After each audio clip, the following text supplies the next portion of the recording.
Preparing an airplane for flight is vitally important business in time of war, particularly when the airplane belongs to a squadron of patrol plane bombers.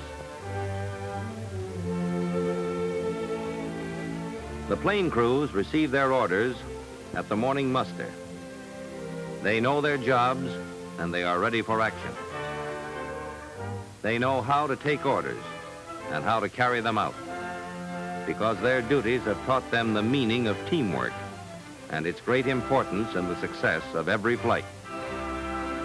All out!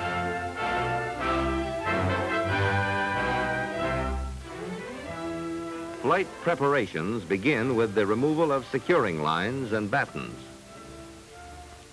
Note that the crew uses a ladder for faster and safer work topside.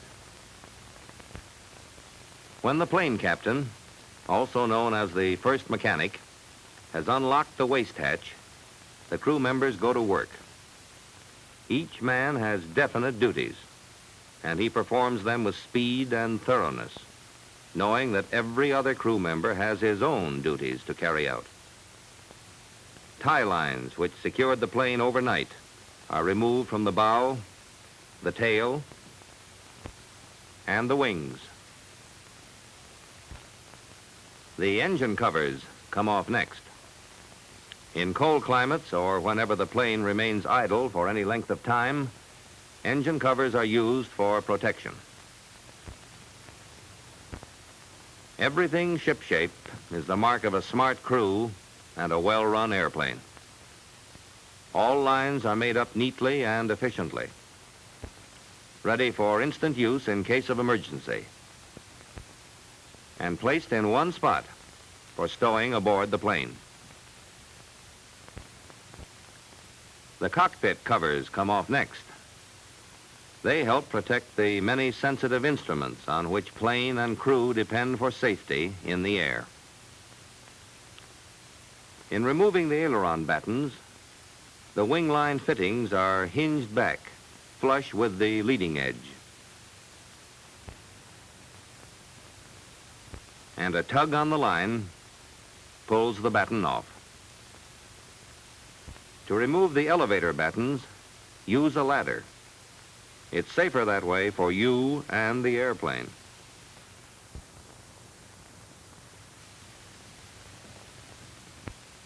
The lines and batons are now ready to be placed aboard.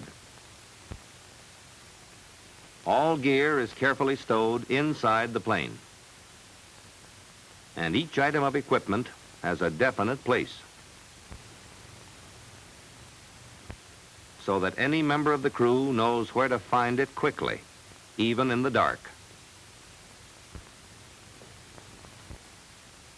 Meanwhile, other flight preparations take place. The third pilot brings aboard the octant, chronometer, and other navigating instruments. And through the open tunnel hatch, ammunition is taken aboard.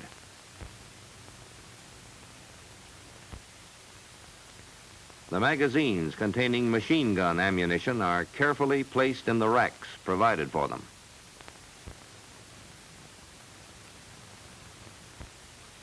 Float lights and other pyrotechnics also have their appointed places. Handle these just as carefully as you handle ammunition.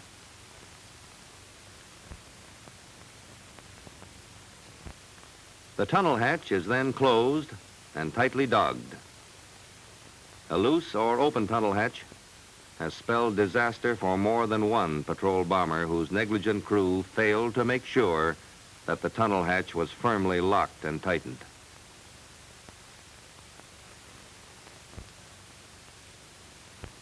Enough fresh water and food are taken aboard to provide for a long flight or the possibility of an emergency landing. In the cockpit, the third pilot removes the locking mechanism from the rudder, elevator, and aileron controls. Once these controls are unlocked, the third pilot mans them until the arrival of the plane commander.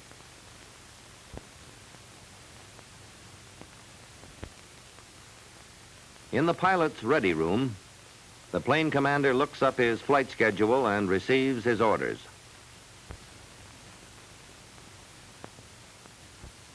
The second pilot, who usually acts as navigator, also receives details of the flight orders.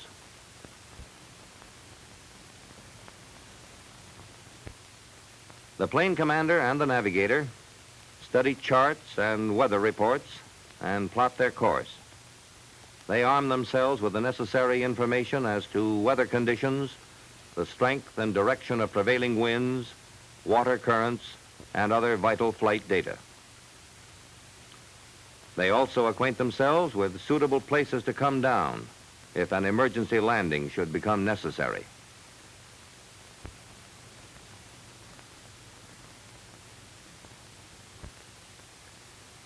With the details of the flight carefully worked out and clearly in mind, the plane commander and his second pilot are ready to board their plane.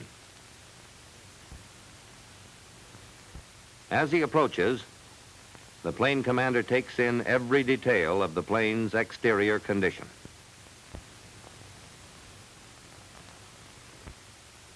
He observes the readiness for flight of control surfaces, wings, engines, hatches, and a score of items.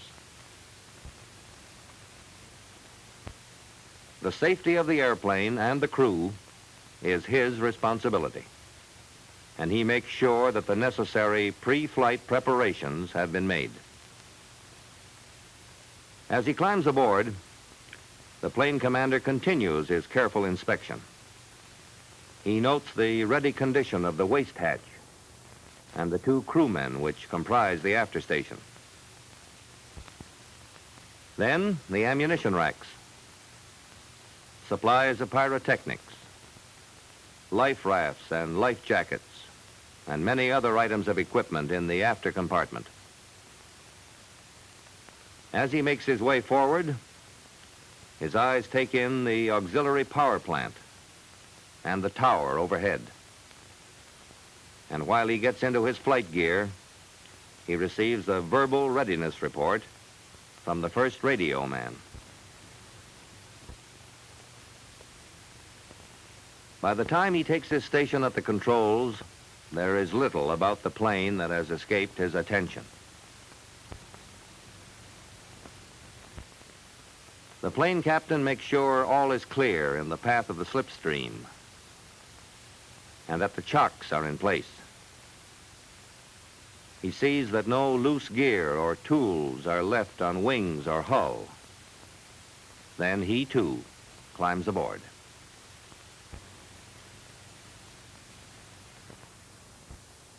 A life preserver and parachute harness must be worn by every man aboard during flight.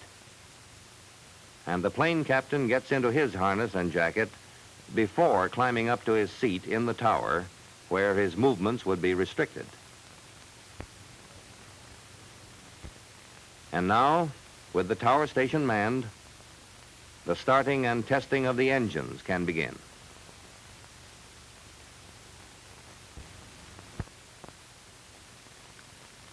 Prior to starting, each propeller must be pulled through by hand. So, as a safety precaution, the pilot makes sure that the ignition switches are turned off and that both throttles are closed. The second mechanic also checks that the switches are off. There is a good reason why the propellers are first pulled through by hand. Before starting the engines, it must be determined that the combustion chambers of the lower cylinders are free of oil. So each engine is turned over at least 3 full crankshaft revolutions. Serious damage to the engine could result if it were started with an excessive accumulation of oil in the combustion chamber of a lower cylinder. Such an oil lock would resist all further turning over by hand. And when this situation is found, the propeller should never be backed up.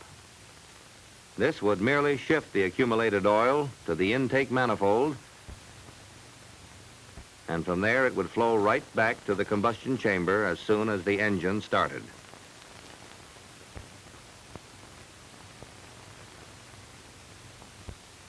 The remedy is to remove the spark plugs from the lower cylinders so that the oil in the combustion chambers will drain out.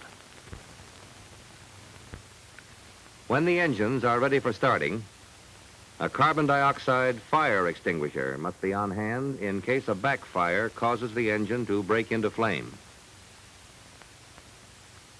The plane commander orders the interphone system switched on, to which the first radio man attends.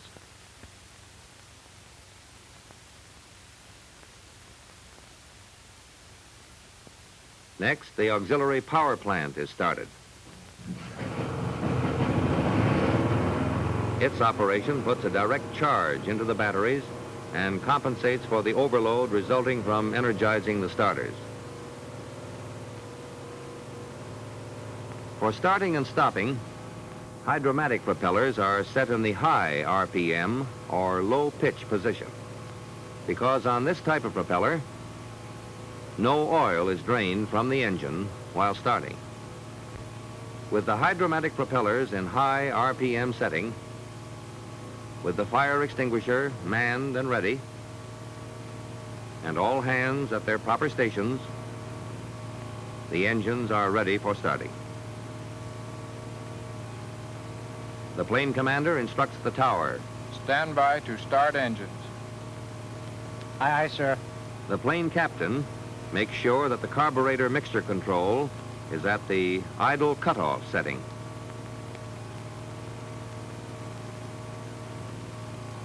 He brings the cowl flaps to full open, thus providing better engine cooling during the starting and testing period. Next, he opens the fuel tank valve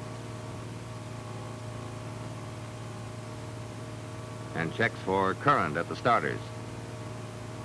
Then he reports to the pilot. Starters ready, sir. Very well, tower. The plane commander opens the throttle about the width of his thumb and orders. Prime the port engine. Aye, aye, sir.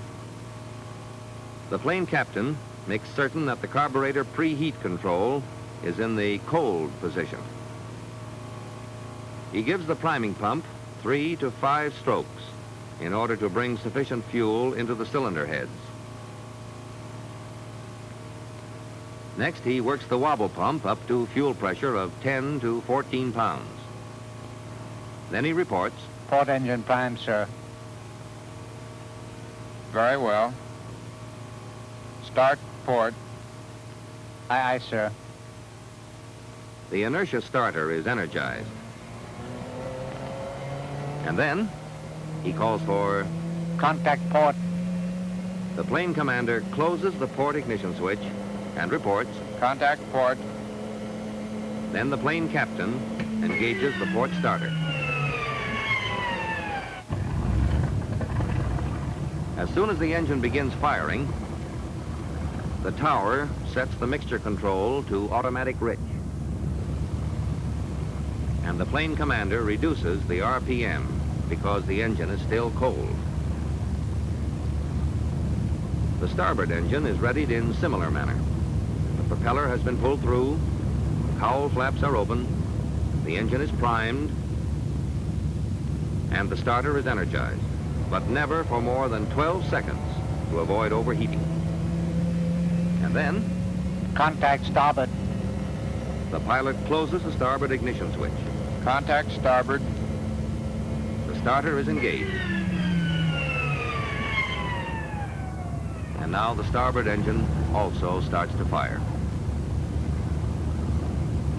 The mixture control is at once moved to automatic rich. And all instruments in the tower are now checked and observed for proper functioning.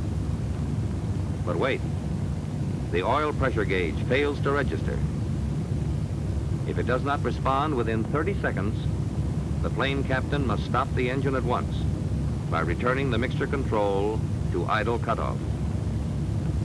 This stops the flow of raw gas into the engine. The correct procedure now is to start the engine again.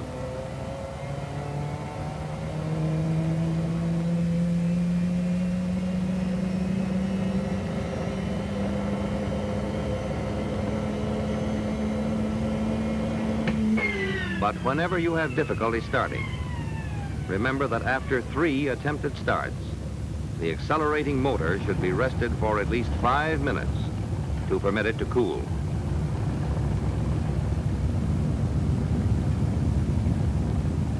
This time, the oil pressure registers properly, and the plane captain reports, Oil pressure up, sir. Very well.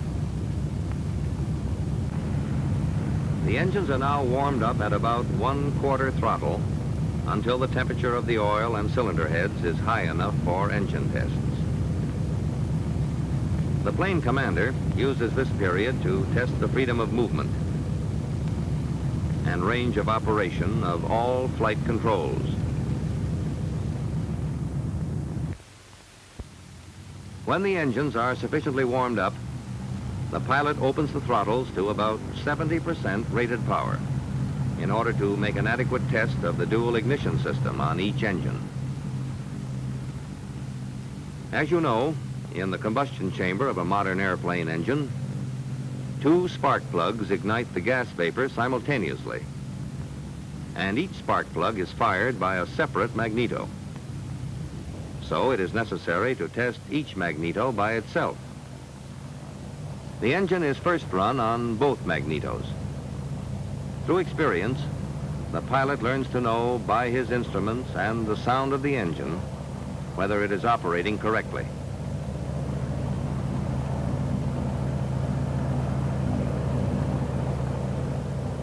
He checks the RPM.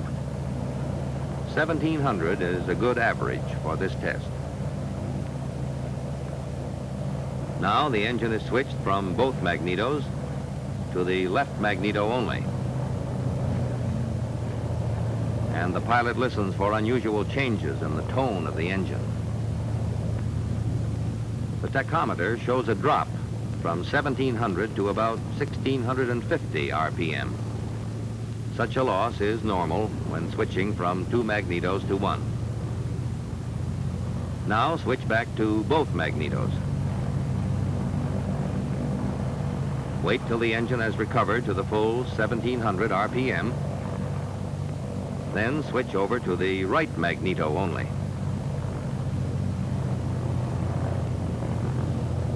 From 1700 RPM to about 1660 RPM. Again, a normal loss.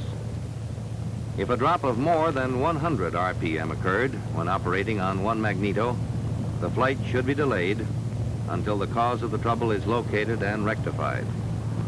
Both the plane commander and the plane captain watch their instruments and listen for such danger signals. When each magneto indicates normal performance, the pilot switches back to both magnetos and notes the return of the engine to its original sound and operation at 1700 RPM. Both engines, of course, are tested in this way for magneto performance. In the meantime, the first radio man checks the generators to make certain that they are charging at the proper rate.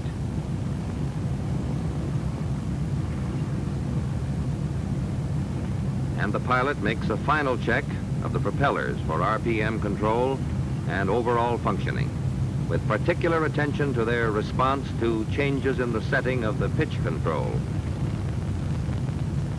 With the completion of the tests on both engines, the plane captain checks the carburetor preheat control in the cold position. That the wingtip float controls are on down, and reports to the pilot. Tower ready for launching, sir. Very well.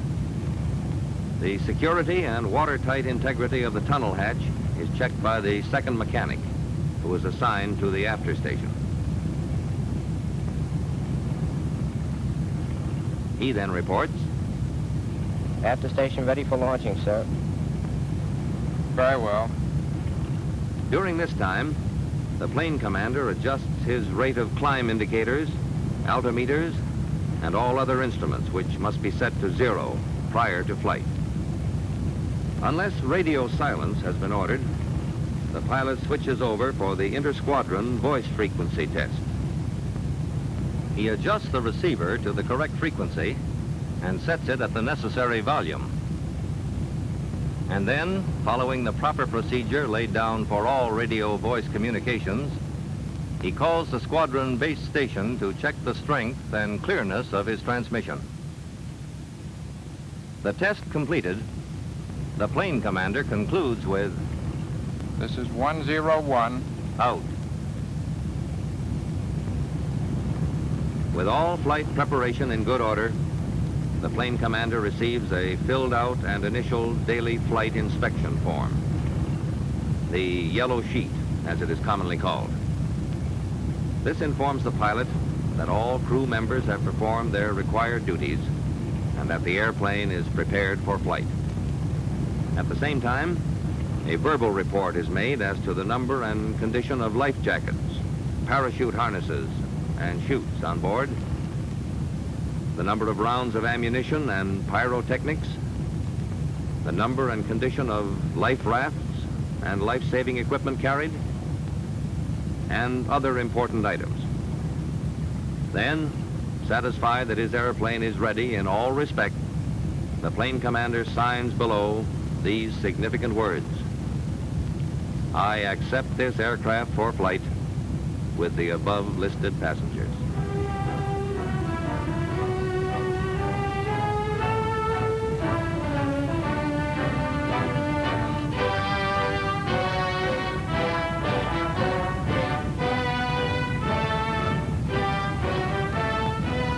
When the Beachmaster comes alongside and receives the yellow sheet, the full significance of flight preparation is brought home.